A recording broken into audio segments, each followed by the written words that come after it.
We are very privileged at the foundation to work with so many people that have chosen to leave the bulk of what they earned during their lifetime to the foundation to ensure that good work can continue.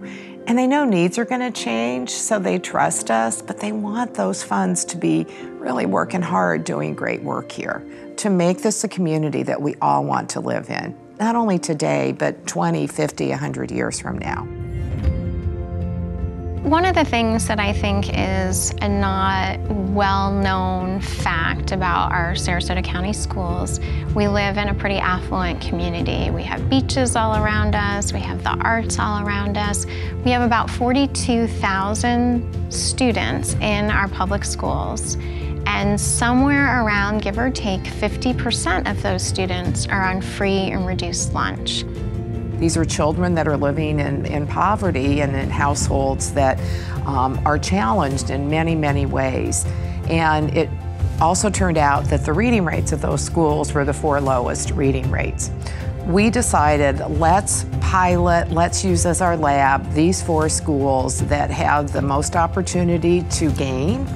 If we can learn from those 4, we can impact district-wide, particularly in Title I schools.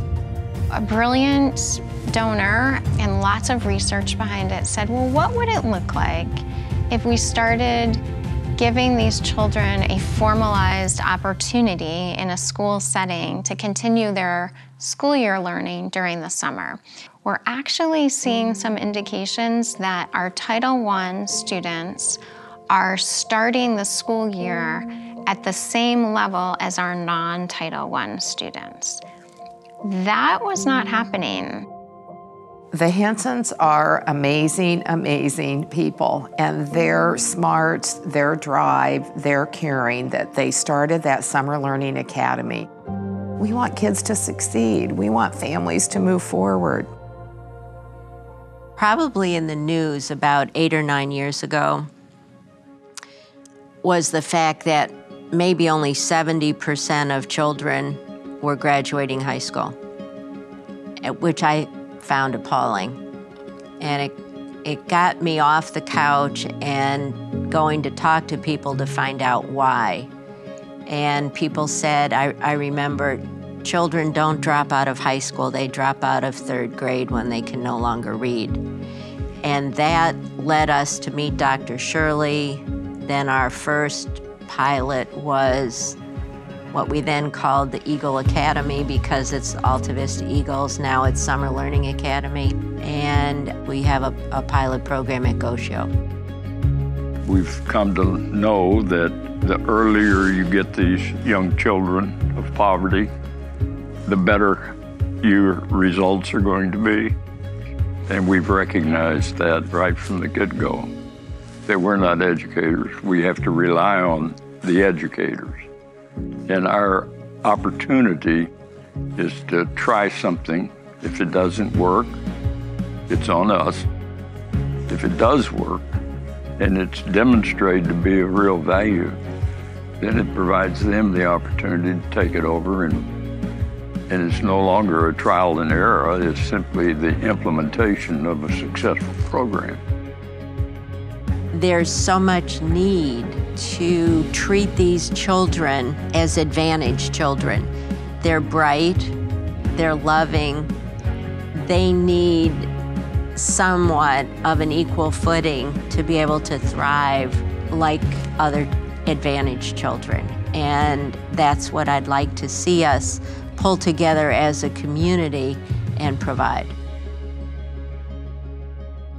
When we look at summer learning, our goal has been, we started at Alta Vista, then we went to our 4 neediest schools in North Sarasota. We're now at all of our Title I elementary schools. And that gave us the ability to take our story to Tallahassee. And I have to tell you, it's difficult to go to Tallahassee and ask for additional funding for a particular program, but it really generated some appeal because we were able to say to them, we didn't experiment with public money. We experimented with private dollars. We now have a model that works. And so we didn't go and ask the legislature for an experiment. We went and asked the legislature to help us implement. You know, I can buy pencils, I can go to Target and get extra pencils when we run out.